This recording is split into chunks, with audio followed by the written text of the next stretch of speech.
Hello जय हिंद भाई home guard साथियों, स्वागत है आप सभी का अपने YouTube channel PRC exam prep पर। उत्तर प्रदेश होमगार्ड के लिए हम लोग जीके जीएस का प्रैक्टिस सेट कर रहे हैं दोस्तों।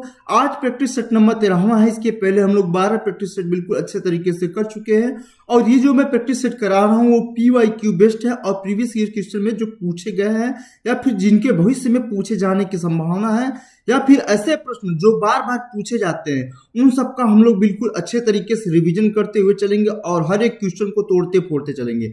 उससे रिलेटेड जितने भी क्वेश्चन बन सकते हैं उसको भी करते हुए चलेंगे।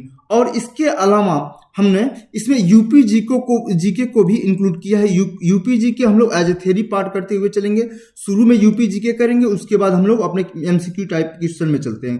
क्वेश्चन कुछ इस तरीके से हमने लिया, इसमें 2-4 क्वेश्चन दिखा दिए। क्वेश्चन कुछ इस तरीके से है। तो आइए पहले अपने यूपी जीके की तरफ बढ़ते हैं। तो यूपी जीके ये रहा, भौगोलिक विस्तार की बात करता है तो उत्तर प्रदेश का आकार कैसा है, लंबवत है। अक्षांशीय विस्तार की बात करते हैं तो 23 डिग्री 52 मिनट से 30 डिग्री 24 मिनट उत्तरी अक्षांश तक फैला हुआ है। और देशांतरी विस्तार की बात करें तो 77 डिग्री 5 मिनट से 84 डिग्री 38 मिनट पूर्वी देशांतर तक फैला हुआ है। और उत्तर प्रदेश के सीमावर्ती जिलों की बात करें तो सबसे पूर्व में क्या पड़ता है, पश्चिम में क्या पड़ता है, उत्तर में क्या पड़ता है, दक्षिण में क्या पड़ता है। तो ये चीजें पूछी जाती हैं कि उत्तर प्रदेश का सबसे उत्तरी जिला क्या हो जाएगा, तो सहारनपुर हो जाएगा। सबसे दक्षिणी जिला पूछे तो सोनभद्र हो जाएगा। और पूर्वी जिला की बात करें तो बलिया हो जाएगा। और पश्चिमी जिला की बात करें तो वो शामली हो जाएगा। नेक्स्ट बात करते हैं यहाँ पे क्षेत्रफल की दृष्टि से उत्तर प्रदेश का अपने देश में चौथे स्थान पे है। सबसे बड़ा राज्य क्षेत्रफल की दृष्टि से राजस्थान पड़ता है। फिर उसके बाद मध्य प्रदेश, महाराष्ट्र, उत्तर प्रदेश का नंबर आता है। उत्तर प्रदेश के क्षेत्रफल की बात करें तो 2,40,928 वर्ग किलोमीटर। कितना है? 2,40,928 किलोमीटर, जो कि भारत के कुल क्षेत्रफल 32,87,233 वर्ग किलोमीटर का कितना परसेंट है? 7.33% है। क्षेत्रफल के अनुसार ये उत्तर प्रदेश का योगदान 7.3% है। यही बात करें तो जनसंख्या के मामले में इसका योगदान कितना है? 16.5% का योगदान। उत्तर प्रदेश 16.5% है और जनसंख्या के मामले में ये पहले स्थान पर है, जबकि क्षेत्रफल के मामले में हमने अभी देखा है उत्तर प्रदेश चौथे स्थान पे है, चौथे स्थान पे है। नेक्स्ट क्वेश्चन है, जनसंख्या के आधार पर भारत के सबसे बड़े राज्य कौन कौन से हैं? उत्तर प्रदेश, महाराष्ट्र, बिहार, पश्चिम बंगाल, फिर उसके बाद मध्य प्रदेश आता है।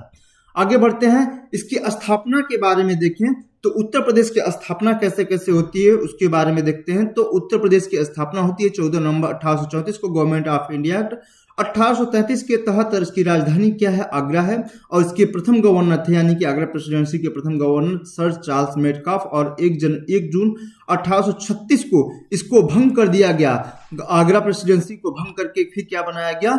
जून 1836 में उत्तर पश्चिम प्रांत के नाम से बना, यानी कि आगरा प्रेसिडेंसी था पहले, फिर उसके बाद इसका नाम क्या बना था? उत्तर पश्चिम प्रांत बना। फिर उसके बाद उत्तर पश्चिम प्रांत आगरा व अवध बना। फिर संयुक्त प्रांत 1937 में संयुक्त प्रांत बना। फिर आके 24 जनवरी 1950 को उत्तर प्रदेश की स्थापना होती है, इसलिए 24 जनवरी को उत्तर प्रदेश दिवस मनाया जाता है। मैं तेजी इसलिए बोल रहा हूं क्योंकि मैंने इस चीजें कवर कर चुका हूं और इसको डेली वाइज हम लोग प्रैक्टिस करते हुए चलेंगे, जिससे रिवीजन होता रहेगा। तो ये चीजें हैं। और यहाँ पे देखिए उत्तराखंड राज्य का गठन कब किया गया? तो उत्तर प्रदेश के 13 पहाड़ी जिलों को काट करके उत्तराखंड बनाया गया था 9 नवंबर सन 2000 को। 9 नवंबर सन 2000 को उत्तर प्रदेश के 13 पहाड़ी जिलों को काट करके उत्तराखंड राज्य का गठन किया गया था। और इसकी राजधानियों की बात करें तो शुरुआत में 1836 से 58 तक इसकी राजधानी आगरा रही थी। फिर उसके बाद प्रयागराज, और 1921 से 1935 तक लखनऊ। और वर्तमान राजधानी इसकी प्रशासनिक राजधानी क्या हो जाएगी? लखनऊ, जो कि पूर्णतः इसकी राजधानी है। तो ये पीछे यानी कि प्रीवियस में ये भी पूछा जा चुका है कि लखनऊ जो है उत्तर प्रदेश की पूर्णतः राजधानी कब से बनी? तो 1935 से लखनऊ इसकी पूर्णतः राजधानी है। ये चीजें ध्यान रखिएगा। आगे बढ़ते हैं, इसकी विशिष्ट राजधानियों की बात करें तो उत्तर प्रदेश की आर्थिक राजधानी कानपुर जाएगी। न्याय की राजधानी की बात करें तो प्रयागराज। धार्मिक एवं राजनीतिक राजधानी की बात करें तो वाराणसी हो जाएगा। आगे बढ़ते हैं इसके प्रतीक चिन्ह के बारे में। तो ये रहा उत्तर प्रदेश का राजकीय चिन्ह। उत्तर प्रदेश के राजकीय चिन्ह में एक वृत्त में 2 मछली होती है। क्या होते हैं? एक वृत्त में 2 मछली, एक तीर धनुष। एक वृत्त में 2 मछली, एक तीर धनुष है। और बीच में क्या है? बहती गंगा यमुना नदियों का संगम है। तो ये और ये पूछा जाता है कि ये कहाँ से लिया गया है। तो ये जो मछलियां, दोनों मछली ली गई हैं, ये अवध के मुस्लिम शासक नवाब का प्रतीक है। और इनको कहाँ से लिया गया है? इन मछलियों को रूमी दरवाजा लखनऊ से लिया गया है। कहाँ से लिया गया है? रूमी दरवाजा लखनऊ से लिया गया है। और ये जो तीर धनुष है ये भगवान राम का प्रतीक है और बीच में बहती गंगा यमुना नदियों का संगम प्रयागराज के संगम से लिया गया है। और इसको स्वीकृति मिली थी 1938 में और इसका डिजाइन तैयार किया गया था 1916 में तैयार किया गया और इसको स्वीकृति मिली 1938 ईस्वी में इसको स्वीकृति मिली। और उत्तर प्रदेश के राजकीय पशु की बात करें तो राजकीय पशु बारहसिंघा स्वयंवर डियर जिसको दलदली हिरण भी बोलते हैं। तो राजकीय पशु बारहसिंघा हो जाएगा जिसको दलदली हिरण बोलते हैं। और राजकीय पक्षी सारस या फिर इसको क्या बोलते हैं? क्रौंच भी बोलते हैं। सारस या क्रौंच हो जाएगा राजकीय पक्षी। राजकीय वृक्ष हो जाएगा अशोक। और राजकीय पुष्प का नाम हो जाएगा पलाश, ढेकू या टस जिसको ब्यूटिया मोनोस्पर्मा बोलते हैं। क्या बोलते हैं? ब्यूटिया मोनोस्पर्मा राजकीय पुष्प हो जाएगा। राजकीय मछली की चित्ताला हो जाएगा। राजकीय जलीय जीव की बात करते हैं तो गंगेटी डॉल्फिन हो जाएगी। इसको 17 अक्टूबर 2023 में इसको जलीय जीव घोषित किया गया। और राजकीय खेल की बात करें तो राजकीय खेल हो जाएगा हॉकी। और राजकीय भाषा हिंदी व उर्दू हो जाएगा। उर्दू को पूछा जाता है कि उर्दू को द्वितीय भाषा का दर्जा कब दिया गया? तो 1989 में द्वितीय राजभाषा का दर्जा इसको दिया गया, दर्जा मिला है। और उत्तर प्रदेश राजभाषा अधिनियम कब का है? तो उत्तर प्रदेश राजभाषा अधिनियम 1951 का है। ये भी ध्यान रखिएगा, बहुत बार पूछा जाता है उत्तर प्रदेश राजभाषा अधिनियम कब का है? तो 1951 का उत्तर प्रदेश राजभाषा अधिनियम है। आइए बढ़ते हैं आज के अपने MCQ टाइप क्वेश्चन पे। तो पहला क्वेश्चन है कि 2025 का चिकित्सा का नोबेल पुरस्कार किसे प्रदान किया गया है? चिकित्सा का नोबेल पुरस्कार किनको दिया गया है? इनमें से चिकित्सा का नोबेल पुरस्कार किसको दिया गया है? तो चिकित्सा का नोबेल पुरस्कार संयुक्त रूप से 3 लोगों को दिया गया है। मैक्सिमम आप लोग सभी चिकित्सा जैसे नोबेल पुरस्कार किसी भी एक क्षेत्र में मैक्सिमम 3 लोगों को अगर संयुक्त रूप से देना होता है तो मैक्सिमम 3 लोगों को ही दिया जा सकता है। इससे ज्यादा लोगों को नहीं दे सकता। 4, 5, 6, 7, 8, 10 लोगों को नहीं दिया जाता। मैक्सिमम किसी भी क्षेत्र में देना होगा तो मैक्सिमम 3 लोगों को ही नोबेल पुरस्कार मिलेगा। तो यहाँ पे चिकित्सा का नोबेल पुरस्कार भी 3 लोगों को ही दिया गया, संयुक्त रूप से 3 लोगों को दिया गया है। कौन कौन से हैं? मैरी ई ब्रुनको को दिया गया है, फ्रेड रामस्लेड को दिया गया, राम स्ट्रेल को दिया गया है और सिमोन सकागुची को दिया गया है। तो ये चीजें ध्यान रखिएगा। मैरी ई ब्रुनको, फ्रेड रामस्डेल और सिमोन सकागुची को दिया गया है चिकित्सा का नोबेल पुरस्कार दिया गया है। और इनको यह पुरस्कार किस लिए दिया गया है? तो पेरिफेरल इम्यून टॉलरेंस की खोज के लिए, जिसमें इन्होंने बताया है कि प्रतिरक्षा प्रणाली अपने और बाहरी तत्वों के बीच में अंतर कैसे कर पाती है, जिससे कि आइसो इम्यून जो होता है, आइसो इम्यून जैसे अपने से बीमारियों को समझने और उनका इलाज करने में मदद करता है। तो आइए देखते हैं कि 2025 का नोबेल पुरस्कार किसको दिया गया है। तो चिकित्सा के क्षेत्र में बात करें, नोबेल पुरस्कार 6 क्षेत्रों में दिया जाता है। चिकित्सा के क्षेत्र में, भौतिकी के क्षेत्र में, रसायन के क्षेत्र में और इसके अलावा साहित्य, शांति और अर्थशास्त्र के क्षेत्र में 6 क्षेत्रों में यह आता है। तो ये चिकित्सा के क्षेत्र में मैरी ई ब्रुनको को, फ्रेड रामस्डेल को और सिमोन सकागुची को प्रतिरक्षा प्रणाली के नियामक टी कोशिका रेगुलेटरी टी सेल्स की खोज और परिधीय प्रतिरक्षा सहनशीलता को समझने के लिए इनको चिकित्सा का नोबेल पुरस्कार संयुक्त रूप से दिया गया है। और यहीं पे बात करें तो भौतिकी का नोबेल पुरस्कार 2025 का जॉन क्लार्क, मिशेल एच डोवेरेट और जॉन एम मार्टिनिस को विद्युत सर्किट में, इन तीनों लोगों को विद्युत सर्किट में क्वांटम यांत्रिकी और ऊर्जा क्वांटाइजेशन की खोज के लिए दिया गया है। यहीं पे रसायन की बात कर लें तो सुसुमु कितागावा, रॉबसन और यागी को दिया गया है। कितागावा, रॉबसन और उमर यागी को रसायन का नोबेल पुरस्कार दिया गया है। और इनको मेंटल ऑर्गेनिक फ्रेमवर्क MOF के विकास के लिए दिया गया है। इन चीजों को हम रिवाइज में डाल देंगे ताकि ये चीजें याद हो सकें। आगे बढ़ते हैं। साहित्य का नोबेल पुरस्कार हंगरी की लेखक हैं लास्ला कृष्णा होरकाई को दिया गया है। किसको? लास्ला कृष्णा होरकाई को, उनके दूरदर्शी रचनाओं के लिए। इसको हमने प्रीवियस क्लास में करा चुके हैं। तो साहित्य का नोबेल पुरस्कार और शांति का नोबेल पुरस्कार वेनेजुएला की मारिया कोरिनो मचाडो को लोकतांत्रिक अधिकारों को बढ़ावा देने और उनके अथक प्रयासों के लिए शांति का नोबेल पुरस्कार किसको दिया गया है? मारिया कोरिनो मचाडो को दिया गया है। मारिया कोरिनो मचाडो को शांति का मतलब ऑपोजिट करेंगे शोर मत मचाओ, तो मचाडो याद रखिएगा, मारिया कोरिनो मचाडो। अर्थशास्त्र का नोबेल पुरस्कार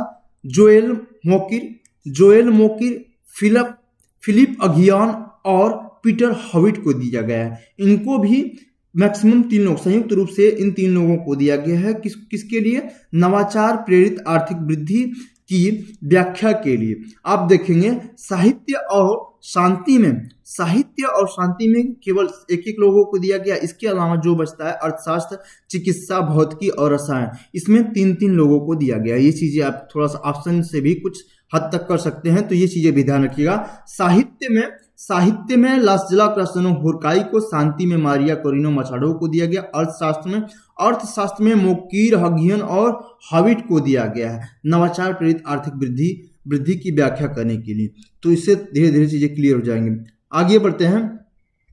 भारत के मुख्य चुनाव आयुक्त का कार्यकाल पूछा है कि भारत के मुख्य चुनाव आयुक्त होते हैं, उनका कार्यकाल कितना होता है? तो जो भारत के मुख्य चुनाव आयुक्त होते हैं, ये चुनाव आयोग के प्रमुख होते हैं। जो भारत के मुख्य चुनाव आयुक्त होते हैं, ये चुनाव आयोग होता है, भारतीय चुनाव आयोग, इलेक्शन कमीशन ऑफ इंडिया, इसके प्रमुख होते हैं। और इनका कार्य होता है स्वतंत्र एवं निष्पक्ष रूप से राष्ट्र और राज्य के चुनाव करवाने के लिए ये उत्तरदायी होते हैं। और इनकी नियुक्ति की बात करें तो पहले तो इनकी नियुक्ति के बारे में बात कर लेते हैं। तो इनकी नियुक्ति कौन करता है? तो इनकी नियुक्ति भारत के राष्ट्रपति के द्वारा इनकी नियुक्ति की जाती है। और यहीं पे इनकी बात करें तो इनको पद से हटाने की प्रक्रिया की बात करें तो मुख्य चुनाव आयुक्त को संसद द्वारा महाभियोग पर राष्ट्रपति द्वारा हटाया जा सकता है। इनकी नियुक्ति भी तो राष्ट्रपति के द्वारा की जाती है और इनको हटाया भी जाता है महाभियोग प्रक्रिया द्वारा, राष्ट्रपति के द्वारा ही हटाया जा सकता है। और इनकी अब बात करते हैं, इनके कार्यकाल की बात करते हैं। तो इनकी कार्यकाल यानी कि इनकी आयु सीमा ही कब से कब तक कार्य कर सकते हैं? तो इनकी जो कार्यकाल की समय है ये 6 वर्ष या 65 वर्ष की आयु, 6 वर्ष या 65 वर्ष की आयु जो भी सबसे पहले पूरा हो वो उसके आधार पर मान लिया जाता है। इनका कार्यकाल 6 वर्ष हो या फिर इनकी आयु 65 वर्ष हो जाए तो ये इनका कार्यकाल पूर्ण हो जाता है, इनको हटा दिया जाता है। और इसके अलावा बात करें तो चुनाव आयुक्त होता है, पूछे यहीं पे कि प्रथम चुनाव आयुक्त कौन थे? तो प्रथम चुनाव आयुक्त हो जाएंगे सुकुमार सेन। पूछा जाता है, बहुत बार पूछा जाता है कि प्रथम चुनाव आयुक्त कौन थे? तो सुकुमार सेन हो जाएंगे। और वर्तमान चुनाव आयुक्त कौन है? तो श्री ज्ञानेश कुमार हो जाएंगे। कौन हो जाएंगे? ज्ञानेश कुमार वर्तमान चुनाव आयुक्त हो जाएंगे, ज्ञानेश कुमार। और इनको फरवरी 1925 में 26वें निर्वाचन आयुक्त के रूप में इन्होंने ज्ञानेश कुमार ने कार्यभार संभाला। तो पहले चुनाव आयुक्त हो जाएंगे सुकुमार सेन और वर्तमान में ज्ञानेश कुमार हो जाएंगे। और इन्होंने फरवरी 1925 से यह कार्यभार संभाला है। और यहीं पे बात कर ले थोड़ा सा चुनाव आयोग के बारे में। तो चुनाव आयोग अनुच्छेद चुनाव आयोग का अनुच्छेद क्या है? तो अनुच्छेद 324 में, आर्टिकल नंबर 324 में चुनाव आयोग की स्थापना, उसकी शक्तियों और कार्यकाल के बारे में इसमें प्रावधान है। आर्टिकल नंबर 324 में। उम्मीद है ये चीजें क्लियर हुई होंगी। चुनाव आयुक्त की नियुक्ति राष्ट्रपति और इनको हटाता भी राष्ट्रपति है। प्रथम चुनाव आयुक्त सुकुमार सेन और वर्तमान में ज्ञानेश कुमार। फरवरी 1925 से इन्होंने कार्यभार संभाला है। 26वें मुख्य चुनाव आयुक्त के रूप में इन्होंने कार्यभार संभाला है। और चुनाव आयोग कौन से अनुच्छेद में है? तो आर्टिकल नंबर 324 में। कौन से है? आर्टिकल नंबर 324 में। आगे बढ़ते हैं। भारतीय संविधान में कितने प्रकार की रिट का उल्लेख किया गया है? तो भारतीय संविधान में कितने प्रकार की रिट का उल्लेख किया गया है? तो भारतीय संविधान में 5 प्रकार की, कितने प्रकार की? 5 प्रकार के रिट का उल्लेख किया गया है। ये जो रिट होती है सर्वोच्च न्यायालय के अनुच्छेद सुप्रीम कोर्ट के अनुच्छेद नंबर 32 के तहत और हाई कोर्ट यानी कि उच्च न्यायालय के अनुच्छेद नंबर 226 के तहत नागरिकों के मौलिक अधिकारों की रक्षा के लिए 5 प्रकार के रिट जारी किए जाते हैं। जिसमें ये 5 प्रकार के रिट कौन कौन से हैं, जिसमें आ जाता है पहला बंदी प्रत्यक्षीकरण परमादेश, बंदी प्रत्यक्षीकरण, दूसरा है परमादेश, फिर उसके बाद प्रतिषेध हो जाएगा, प्रतिषेध, फिर उसके बाद उत्प्रेषण, फिर उसके बाद अधिकार परीक्षा हो जाएगा, अधिकार परीक्षा। तो ये हो जाएगा 5 प्रकार के रिट कौन कौन से हैं, बंदी प्रत्यक्षीकरण, परमादेश, प्रतिषेध, उत्प्रेषण और अधिकार परीक्षा। बंदी, एक बार ये भी पूछा गया है कि बंदी प्रत्यक्षीकरण का अर्थ क्या है, मतलब शरीर को प्रस्तुत करना यानी सशरीर प्रस्तुत होना। और परमादेश का अर्थ बोले कि क्या होता है, तो हम आदेश देते हैं, सशरीर प्रस्तुत होना या शरीर को प्रस्तुत करना। परमादेश का अर्थ होता है हम आदेश देते हैं। प्रतिषेध का अर्थ होता है प्रतिषेध, प्रतिरोध से आप समझ जाएंगे, प्रतिषेध मतलब रोकना हो जाएगा। उत्प्रेषण मतलब कोई चीज प्रेषित करना, तो पूर्णतः सूचित होना उत्प्रेषण हो जाएगा। और अधिकार परीक्षा मतलब अधिकार, किस अधिकार से आप हमको, मतलब वो चीजें हो जाएगा किस अधिकार से, इसमें कारण बताना, अधिकार बताना है। तो बंदी प्रत्यक्षीकरण, परमादेश, प्रतिषेध, उत्प्रेक्षण और अधिकार परीक्षा, ये 5 प्रकार के रिट हो जाएंगे। सुप्रीम कोर्ट आर्टिकल नंबर 32 के तहत, हाई कोर्ट 226 के तहत यह आदेश देता है। और आर्टिकल नंबर 32 को पूछा जाता है कि डॉक्टर भीमराव अंबेडकर ने संवैधानिक उपचारों का अधिकार, आर्टिकल नंबर 32 में क्या है, संवैधानिक उपचारों के अधिकार से संबंधित है। और इसको B.R. अम्बेडकर ने संविधान की आत्मा अर्थात संविधान का हृदय कहा है।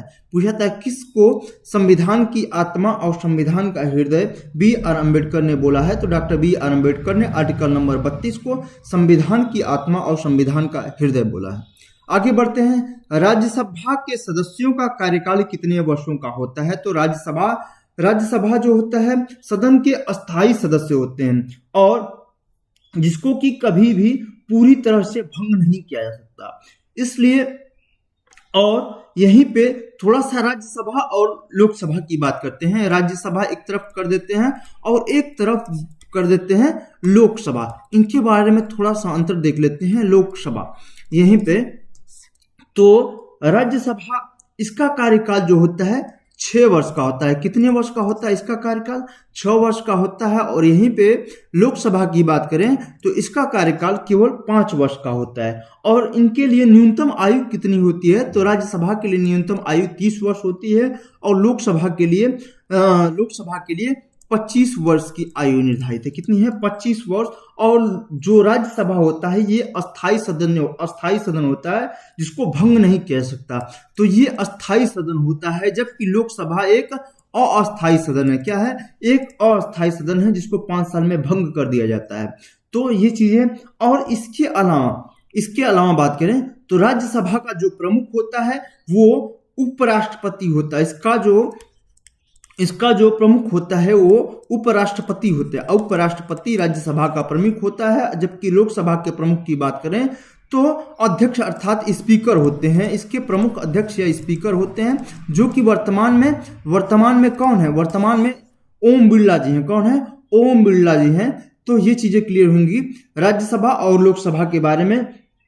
और राज्यसभा की निरंतरता बनाए रखने के लिए एक विशेष प्रक्रिया अपनाई जाती है, जिसमें कि सदन के 1/3 सदस्यों को प्रत्येक 2 वर्ष में 1/3 सदस्यों को प्रत्येक 2 वर्ष में सेवानिवृत्त कर दिया जाता है। तो ये भी चीजें पूछी जाती हैं कि 1/3 सदस्यों को प्रत्येक 2 वर्ष में सेवानिवृत्त कर दिया जाता है। तो यहाँ पे पूछा था राज्यसभा के सदस्यों का कार्यकाल कितने वर्ष का होता है, तो राज्यसभा के सदस्यों का कार्यकाल 6 वर्ष का होता है। कितने वर्षों का? 6 वर्ष का होता है। आगे बढ़ते हैं। किस संवैधानिक संशोधन अधिनियम द्वारा मतदान की आयु को 21 वर्ष से घटाकर 18 वर्ष कर दिया गया? तो ये कौन से संविधान संशोधन द्वारा है? तो 61वां संविधान संशोधन अधिनियम। कौन से? 61वां संविधान संशोधन अधिनियम 1988। 61वां संविधान संशोधन अधिनियम कब का है? 1988 के द्वारा 1988 के द्वारा इसमें क्या किया, उस समय प्रधानमंत्री राजीव गांधी की सरकार ने, जिसका उद्देश्य था युवाओं को लोकतांत्रिक प्रक्रिया में भाग लेने का अवसर देना, जिसके द्वारा जिसमें मतदान की आयु को 21 वर्ष से घटाकर 18 वर्ष कर दिया गया। तो ये चीजें क्लियर हुई होंगी। कौन से संविधान संशोधन? 61वां संविधान संशोधन 1988 के द्वारा। और इस संशोधन द्वारा संविधान के आर्टिकल नंबर 326 में, कौन से में, इस कॉन्स्टिट्यूशन अमेंडमेंट के द्वारा कौन से संविधान में संशोधन किया गया? तो आर्टिकल नंबर 326 में संशोधन किया गया, जो लोकसभा और विधानसभाओं के चुनाव से संबंधित है। तो ये चीजें, और इसके अलावा यहीं पे बात करें तो 73वां संविधान संशोधन किससे संबंधित है? तो ये पंचायती राज से संबंधित। किससे? 73वां संविधान संशोधन पंचायती राज से संबंधित है, जो कि 1952 है। 73वां संविधान संशोधन कब का है? 1952 का है, जो कि पंचायती राज से संबंधित है। और यहीं पे 42वां संविधान संशोधन, जिसको कि मिनी कॉन्स्टिट्यूशन अर्थात लघु संविधान बोला जाता है, इसमें संविधान की प्रस्तावना में संशोधन किए गए, जिसमें कि समाजवाद, पंथ निरपेक्ष और अखंडता शब्द जोड़े गए। इसमें संविधान के 42वां संविधान संशोधन कब हुआ? तो 1976 में हुआ। इसमें प्रस्तावना में संशोधन किए गए, जिसमें कि समाजवाद, पंथ निरपेक्ष और अखंडता शब्द जोड़े गए। और 44वां संविधान संशोधन की बात करें तो 44वां संविधान संशोधन कब हुआ था? तो 44वां संविधान संशोधन 1978 में हुआ था। कब हुआ था? 1978 में हुआ था। और इसमें संपत्ति के अधिकार को मौलिक अधिकारों की सूची से हटा दिया गया। कब? संपत्ति के अधिकार को मौलिक अधिकारों की संपत्ति से हटा दिया गया। ये चीजें क्लियर हुई होंगी। आगे बढ़ते हैं। किस मुगल सम्राट को जिंदा पीर के नाम से जाना जाता है? तो किस मुगल सम्राट को जिंदा पीर के नाम से जाना जाता है? तो औरंगजेब को जिंदा पीर के नाम से जाना जाता है। यह जो औरंगजेब था, इसको इस्लामी कानून अर्थात शरिया को सख्ती से पालन करता था, जिसके कारण इसको जिंदा पीर या जीवित संत भी कहा जाने लगा था।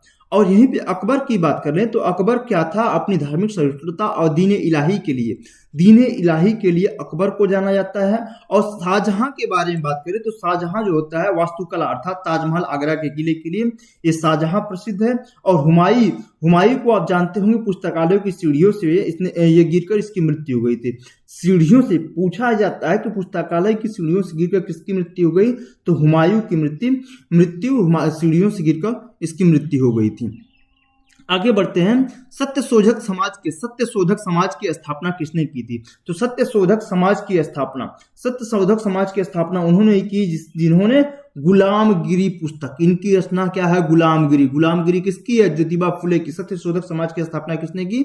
ज्योतिबा फुले ने। और इनकी पुस्तक का नाम है गुलामगिरी। ये भी बहुत बार पूछा जाता है, गुलामगिरी की रचना कौन है? तो गुलामगिरी किसकी है? ज्योतिबा फुले की है।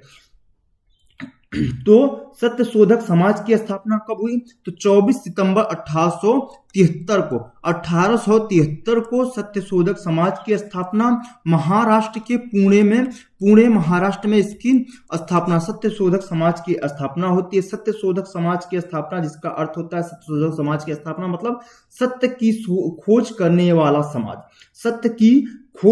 वाला समाज। और इनकी पत्नी का नाम ये ज्योतिबा फुले है। और इनकी पत्नी का नाम क्या है? तो सावित्री फुले ने भी इस समाज में इनके साथ इसमें भूमिका निभाई थी।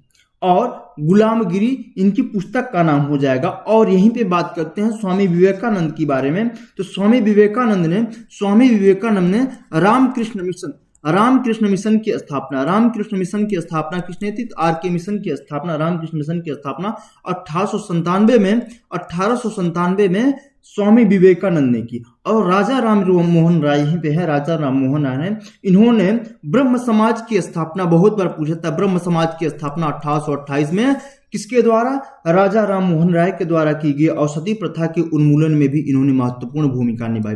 राजा राम मोहन राय ने ब्रह्म समाज की स्थापना की, इसके अलावा सती प्रथा के उन्मूलन में भी महत्वपूर्ण भूमिका निभाई। और इन्होंने आर्टिकल नंबर 32 को इन्होंने संविधान की आत्मा अथवा हृदय कहा। इसके अलावा यहीं पे बात करते भारतीय संविधान के निर्माता इन्हीं doctor B are Ambedkar ji हैं। और किस सभा की स्थापना की? तो बहिष्कृत हितकारिणी सभा की स्थापना 1924 में इनके द्वारा किया गया। 1924 में बहिष्कृत हितकारिणी की सभा भी इन्होंने की। बहिष्कृत हितकारिणी सभा की स्थापना डॉक्टर B.R. अम्बेडकर जी ने की। आगे बढ़ते हैं, दिल्ली सल्तनत की पहली और एकमात्र महिला शासिका कौन थी? दिल्ली सल्तनत की पहली और एकमात्र महिला शासिका रजिया सुल्तान। कौन हो जाएगा? रजिया सुल्तान थी। इसका शासनकाल की बात करें तो मात्र 4 साल, 1236 से लेकर 1247 तक इसने शासनकाल किया। कब? दिल्ली में इसने शासनकाल किया। कब तक? 1236 से लेकर 1240 तक। और दिल्ली सल्तनत, ये जो रजिया सुल्तान है, ये कौन से वंश से संबंधित है? तो ये गुलाम वंश से संबंधित है। कौन से? गुलाम वंश से संबंधित है। और ये कौन है? इल्तुतमिश की बेटी है। किसकी? इल्तुतमिश की बेटी है। ये इल्तुतमिश की बेटी है और इसकी हत्या कर दी गई थी कैथल, हरियाणा कैथल में इसकी हत्या कर दी गई थी। आगे बढ़ते हैं, क्षेत्रफल की दृष्टि से भारत का विश्व में कौन सा स्थान है? तो क्षेत्रफल की दृष्टि से भारत का विश्व में 7वां स्थान है। कौन सा स्थान है? 7वां स्थान है। क्षेत्रफल की दृष्टि से भारत का विश्व में 7वां स्थान है। क्षेत्रफल, भारत का क्षेत्रफल 32,87,263 वर्ग किलोमीटर। कितना है? 32,87,263 वर्ग किलोमीटर, जो कि भारत के पास कुल भौगोलिक क्षेत्रफल का कितना हिस्सा है? 2.4% हिस्सा है। कितना? 2.4% हिस्सा है। और इसके अलावा सबसे बड़ा क्षेत्रफल की दृष्टि से सबसे बड़ा राज्य, सबसे बड़ा देश कौन सा हो जाएगा? रूस हो जाएगा, यानी कि रसिया। फिर उसके बाद कनाडा आता है, रूस, कनाडा। फिर उसके बाद अमेरिका, रूस, कनाडा, अमेरिका। फिर चाइना आ जाता है, चाइना, रूस, कनाडा, अमेरिका, चाइना, ब्राजील हो जाएगा। फिर ऑस्ट्रेलिया हो जाएगा, ऑस्ट्रेलिया। फिर उसके बाद अपने भारत का नंबर आता है। तो रूस, कनाडा, अमेरिका, चाइना, रूस, Canada, America, China, Brazil, Australia, फिर भारत आ जाएगा। रूस, Canada, America, China, Brazil, Australia, फिर भारत का नंबर आता है। ये चीजें। आगे बढ़ते हैं, सौरमंडल का सबसे चमकीला ग्रह कौन सा है? तो सौरमंडल का सबसे चमकीला ग्रह शुक्र हो जाएगा, जिसको इंग्लिश में क्या बोलते हैं? वीनस बोलते हैं। सौरमंडल का सबसे चमकीला ग्रह कौन सा हो जाएगा? ये हो जाएगा शुक्र ग्रह हो जाएगा। और इसको भोर या सांझ का तारा भी बोलते हैं। ये क्या है? भोर या सांझ का तारा किसको बोलते हैं? शुक्र ग्रह को बोलते हैं। और यह अपनी अत्यधिक चमक के कारण इसको सुबह का तारा अर्थात शाम का तारा, यानी भोर का तारा या सांझ का तारा, यानी कि मॉर्निंग स्टार और इवनिंग स्टार भी इसी को बोलते हैं। क्या बोलते हैं? मॉर्निंग स्टार या फिर इवनिंग स्टार। इवनिंग स्टार किसको बोलते हैं? शुक्र ग्रह को बोलते हैं। और इसको पृथ्वी की जुड़वा बहन भी बोला जाता है। शुक्र ग्रह को पृथ्वी की जुड़वा बहन, इसके आकार और द्रव्यमान में समानता के कारण इसको पृथ्वी की जुड़वा बहन भी बोलते हैं। और यह जो होता है शुक्र ग्रह, ये शुक्र ग्रह अन्य ग्रहों की विपरीत दिशा में घूमता है, यानी कि ये पूर्व दिशा से पश्चिम दिशा की ओर घूमता है। पूर्व से पश्चिम, बाकी ग्रह पश्चिम से पूर्व, ये उल्टा इसके घूमता है। पूर्व दिशा से पश्चिम दिशा की ओर घूमता है। पूर्व से पश्चिम दिशा की ओर घूमता है। इसके अलावा यहीं पे बात करें, मंगल ग्रह को क्या बोलते हैं? मंगल ग्रह को लाल ग्रह बोलते हैं। और बुध ग्रह, ये सूर्य के सबसे निकटतम ग्रह, बुध ग्रह सूर्य के सबसे निकटतम ग्रह, और यहाँ पे कोई भी वायुमंडल नहीं है। और जुपिटर जो होता है सौरमंडल का सबसे बड़ा ग्रह है। सौरमंडल का सबसे बड़ा ग्रह जुपिटर अर्थात बृहस्पति हो जाएगा। यहाँ पे हम लोग बात कर रहे हैं सबसे चमकीला ग्रह, सुबह का तारा, शाम का तारा अर्थात भोर का तारा, सांझ का तारा, और इसकी रोटेशन पूर्व से पश्चिम, यह है शुक्र ग्रह। और इसको पृथ्वी की जुड़वा बहन भी बोलते हैं, शुक्र ग्रह को। आगे बढ़ते हैं, भारत की किस नदी को वृद्धगंगा के नाम से जानता है? वृद्धगंगा के नाम से किसको बोलते हैं? तो गोदावरी नदी को वृद्धगंगा के नाम से भी जाना जाता है। किस नदी को? वृद्धगंगा के नाम से। गोदावरी नदी को विशालता, उसकी विशालता के कारण, विशालता और प्राचीनता के कारण इसको वृद्धगंगा के नाम से भी जाना जाता है। और उसकी उद्गम की बात करें तो गोदावरी नदी का उद्गम महाराष्ट्र के नासिक जिले में, महाराष्ट्र के नासिक के त्र्यंबकेश्वर की पहाड़ियों से निकलती है। कहां से? त्र्यंबकेश्वर की पहाड़ियों से निकलती है। त्र्यंबकेश्वर नासिक से निकलती है। आगे बढ़ते हैं, तमिलनाडु में मकर संक्रांति को किस नाम से जाना जाता है? तो तमिलनाडु में मकर संक्रांति को पोंगल के नाम से जाना जाता है। किस नाम से जाना जाता है?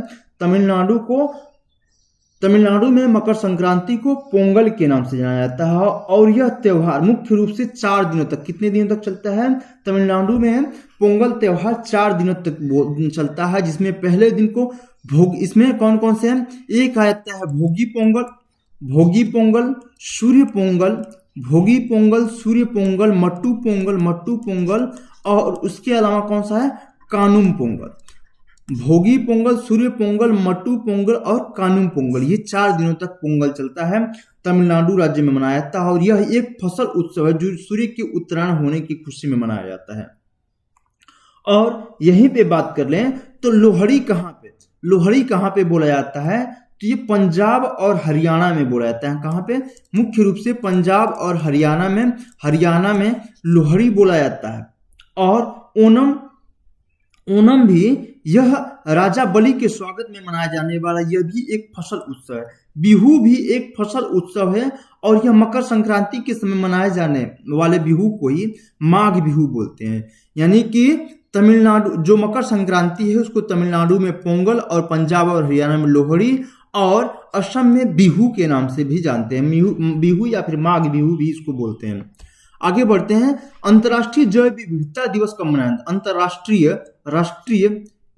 अंतर्राष्ट्रीय जैव विविधता दिवस कब मनाया जाता है? तो अंतर्राष्ट्रीय जैव विविधता दिवस प्रत्येक वर्ष 22 मई को मनाया जाता है। कब मनाया जाता है? 22 मई को मनाया जाता है। इसका मुख्य उद्देश्य होता है पृथ्वी पर मौजूद विभिन्न प्रकार के जीवों और जंतुओं और इसके अलावा वनस्पतियों के संरक्षण के प्रति लोगों को जागरूक करना होता है। और इसकी शुरुआत, इसकी मनाने की घोषणा कब हुई थी? तो सन 2000 से इसको मनाने की घोषणा हुई थी। इसके अलावा 22 यहाँ पे दिया है, तो 22 मई को तो अंतर्राष्ट्रीय जैव विविधता दिवस मनाते हैं और 22 मार्च को क्या मनाते हैं? तो 22 मार्च को विश्व जल दिवस मनाते हैं। क्या मनाते हैं? विश्व जल दिवस 22 मार्च को मनाते हैं। और 22 अप्रैल को विश्व पृथ्वी दिवस क्या मनाते हैं? पृथ्वी दिवस कब मनाते हैं? तो 22 अप्रैल को पृथ्वी दिवस, 22 मार्च अप्रैल मई, याद रखिएगा, मार्च अप्रैल मई। 22 मार्च को विश्व जल दिवस, पृथ्वी दिवस, फिर 22 मई को आ जाएगा अंतर्राष्ट्रीय जैव विविधता दिवस मनाया जाता है। और एक पूछा जाता है कि 5 जून को क्या मनाया जाता है? तो 5 जून को विश्व पर्यावरण दिवस मनाया जाता है। 16 सितंबर को क्या मनाया जाता है? तो ओजोन परत संरक्षण दिवस 16 सितंबर को मनाया जाता है। आगे बढ़ते हैं। यूनिसेफ का मुख्यालय पूछा है कि यूनिसेफ का मुख्यालय क्या हो जाएगा? UNICEF United nation international children emergency fund, United Nations international children emergency fund इसका फुल फॉर्म है, जो कि वर्तमान में इसको क्या जाना जाता है? United nation children fund. वर्तमान में इसका नाम, जैसे इसको पहले United nation international children emergency fund था, वर्तमान में इसको केवल यूनाइटेड नेशन चिल्ड्रेन्स फंड के नाम से जानता है। यानी कि इंटरनेशनल, यानी कि इसको हटा दिया गया है, I for international, E for emergency को हटाइए, यूनाइटेड नेशन चिल्ड्रेन्स फंड हो जाएगा। यूनाइटेड नेशन चिल्ड्रेन्स फंड इसका इस समय वर्तमान नाम हो जाएगा। तो यूनिसेफ की स्थापना की बात करें तो यूनिसेफ की स्थापना 11 दिसंबर कब होती है? 11 दिसंबर 1946 को इसकी स्थापना होती है। और इसका मुख्यालय की बात करें तो इसका मुख्यालय न्यूयॉर्क में है। कहाँ पे? न्यूयॉर्क, यूएसए में इसका मुख्यालय है। ऑप्शन नंबर सी बिल्कुल सही हो जाएगा। कहाँ पे है? न्यूयॉर्क में इसका मुख्यालय है। और यहीं पे बात करें तो जिनेवा स्विट्जरलैंड में किसका मुख्यालय है? जिनेवा स्विट्जरलैंड में WHO का मुख्यालय जिनेवा स्विट्जरलैंड में है। इसके अलावा WTO अर्थात world trade organisation, ILO international labour organisation का मुख्यालय भी जिनेवा स्विट्जरलैंड में है। इसके अलावा पेरिस में किसका मुख्यालय है? तो यूनेस्को का मुख्यालय कहाँ पे है? फ्रांस, पेरिस में स्थित है। वियना ऑस्ट्रेलिया में किसका मुख्यालय है? ओपेक का मुख्यालय कहाँ पे है? वियना ऑस्ट्रेलिया में है। उसके अलावा अंतर्राष्ट्रीय परमाणु इंटरनेशनल एटॉमिक एनर्जी एजेंसी का मुख्यालय IAEA का मुख्यालय भी कहाँ पे है? वियना ऑस्ट्रिया वियना में है ओपेक का मुख्यालय। और IACA का मुख्यालय वियना ऑस्ट्रिया में है। और यूनेस्को का मुख्यालय पेरिस, फ्रांस में है। जिनेवा स्विट्जरलैंड में WHO, WTO और ILO का मुख्यालय कहाँ पे है? जिनेवा स्विट्जरलैंड में है। यूनिसेफ का मुख्यालय फ्रांस पेरिस में है। निम्नलिखित में से कौन सी ग्रंथि रक्तचाप को नियंत्रित करती है? रक्तचाप को नियंत्रित करने वाली ग्रंथि कौन सी है? एड्रिनल ग्लैंड है। इसको फाइट और फ्लाइट ग्लैंड भी बोला जाता है, एड्रिनल ग्लैंड। रक्तचाप को नियंत्रित करने वाली ग्रंथि कौन सी है? एड्रिनल ग्लैंड हो जाएंगे। एड्रिनल ग्लैंड क्या होती है? शरीर के नमक और पानी के संतुलन को नियंत्रित करती है, जो सीधे रक्तचाप को प्रभावित करता है। तो ये है। और इसके अलावा बात करें, पिट्यूटरी ग्रंथि जो होती है, पिट्यूटरी ग्रंथि, इसको मास्टर ग्रंथि बोला जाता है, क्योंकि ये अन्य सभी ग्रंथियों के कामकाज को नियंत्रित करती है। और अग्नाशय जो होता है, अग्नाशय ये इंसुलिन का स्राव करती है, जो रक्त में शुगर लेवल को मेंटेन करती है। अग्नाशय ध्यान रखिएगा, पत्ती नुमा इसका संरचना होती है अग्नाशय। और इसको मिक्स्ड ग्लैंड भी बोलते हैं। थायराइड ग्लैंड जो मेटाबॉलिज्म और शरीर की वृद्धि को नियंत्रित करती है, थायराइड ग्लैंड होती है। नेक्स्ट है, मानव शरीर में ताप को नियंत्रित करती है। ताप जो होता है, ताप से शब्दावली आप हाइपर या हाइपो याद रखेंगे। हाइपर या हाइपो की जहां पे बात आती है वो ताप से संबंधित होती है। हाइपो मतलब कम तापमान हो जाएगा और हाइपर मतलब ज्यादा तापमान होगा। तो ये थोड़ा सा इससे ताप से रिलेटेड याद रखिएगा। तो मानव शरीर में ताप को नियंत्रित करने वाली ग्रंथि कौन सी हो जाएगी? तो ताप से नियंत्रित करने वाली ग्रंथि हाइपो से याद रखिएगा, हाइपोथैलेमस। मानव शरीर के जो तापमान होता है वो 37 डिग्री सेल्सियस होता है। कितना होता है? 37 डिग्री सेल्सियस होता है। और हम यहाँ पे बात कर रहे हैं तो ताप नियंत्रण करने वाली ग्रंथि कौन सी हो जाएगी? हाइपोथैलेमस हो जाएगी। क्या हो जाएगी? हाइपोथैलेमस हो जाएगी। आगे बढ़ते हैं। इंडिया डिवाइडेड पुस्तक के लेखक कौन है? इंडिया डिवाइडेड पुस्तक के लेखक हो जाएंगे क्या? इंडिया डिवाइडेड पुस्तक के लेखक डॉक्टर राजेंद्र प्रसाद हो जाएंगे। कौन हो जाएंगे?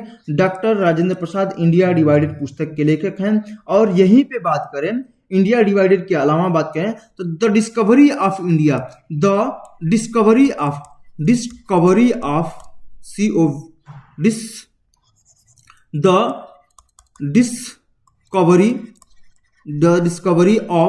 इंडिया पुस्तक के लेखक कौन है? तो द डिस्कवरी ऑफ इंडिया पुस्तक के लेखक आप बताइए कौन है?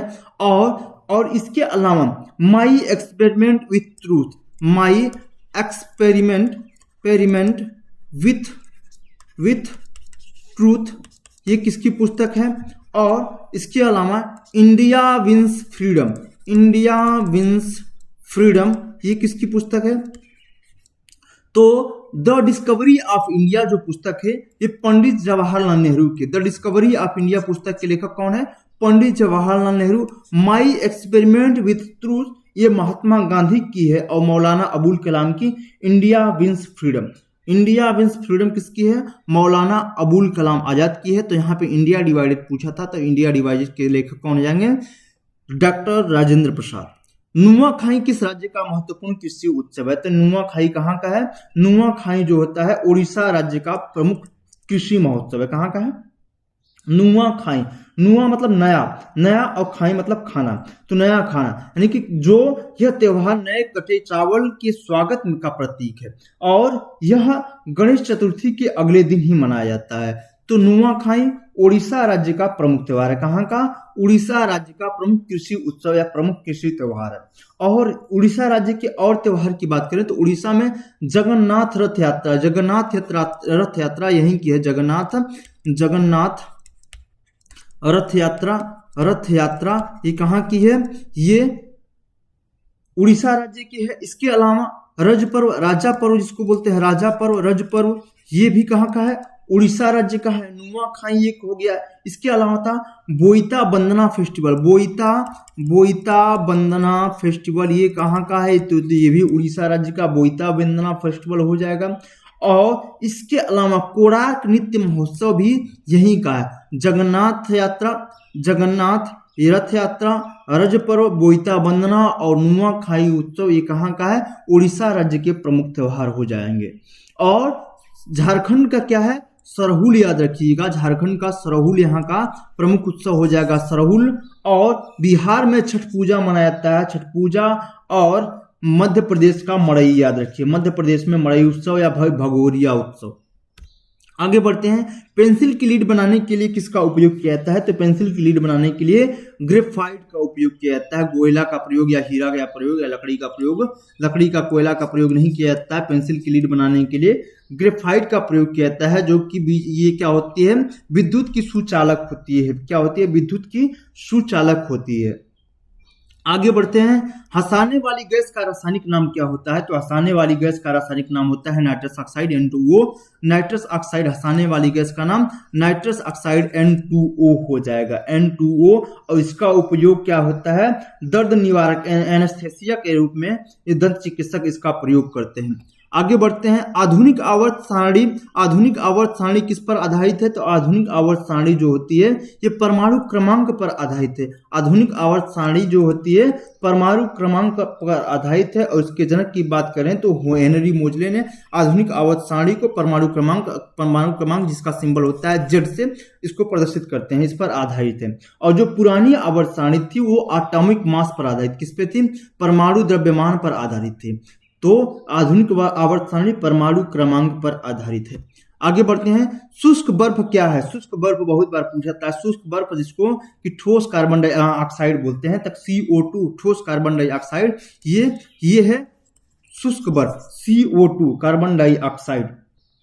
और इसका उपयोग शीतलन अर्थात कूलिंग और खाद्य पदार्थों को सुरक्षित करने में प्रयोग किया जाता है। नेक्स्ट है, किसे भविष्य का ईंधन कहा जाता है? भविष्य का ईंधन किसको बोलते हैं? तो हाइड्रोजन को भविष्य का ईंधन बोलते हैं, क्योंकि यह जलने पर प्रदूषण नहीं फैलाता, केवल जलवाष्प छोड़ता है। इसकी ऊर्जा क्षमता बहुत अधिक होती है, हाइड्रोजन की ऊर्जा क्षमता बहुत अधिक होती है, इसलिए इसको भविष्य का ईंधन भी बोलते हैं। नेक्स्ट है, भारत की अंतिम पंचवर्षीय योजना कौन सी थी? तो भारत की अंतिम पंचवर्षीय योजना 12वीं पंचवर्षीय योजना थी, जिसका कार्यकाल कब से कब तक था? तो 2012 से लेकर 2017 तक इसका कार्यकाल रहा। अंतिम पंचवर्षीय योजना 2012 से लेकर 2017 तक इसका कार्यकाल रहा। और इसके स्थान पर जनवरी 2015 में इसके स्थान पर नीति आयोग आ गया, जो एक थिंक टैंक के रूप में कार्य करता है। इसका फुल फॉर्म है national institution for transforming India, NITI Aayog, national institution for transforming India. आगे बढ़ते हैं, नेक्स्ट क्वेश्चन क्या कह रहा है? नेक्स्ट क्वेश्चन है कि योजना आयोग के प्रथम उपाध्यक्ष कौन थे? तो योजना आयोग के प्रथम अध्यक्ष पूछे तो अध्यक्ष हमेशा प्रधानमंत्री होता है, जो कि प्रथम अध्यक्ष थे पंडित जवाहरलाल नेहरू। और इसके पहले उपाध्यक्ष की बात करें तो पहले उपाध्यक्ष थे गुलजारी लाल नंदा। पहले उपाध्यक्ष कौन हो जाएंगे? गुलजारी लाल नंदा इसके प्रथम उपाध्यक्ष हो जाएंगे। तो ये रहे टोटल प्रश्न दोस्तों, मिलते हैं नेक्स्ट वीडियो में। तब अभी भी है? नहीं, बस यही है। और एक है, रेफ्रिजरेटर में कूलेंट के रूप में किसका उपयोग किया जाता है? तो कूलेंट के रूप में CFC या HFC या फ्रीऑन गैस का प्रयोग किया जाता है। तो मिलते हैं नेक्स्ट वीडियो में, तब तक के लिए बाय बाय, थैंक यू दोस्तों।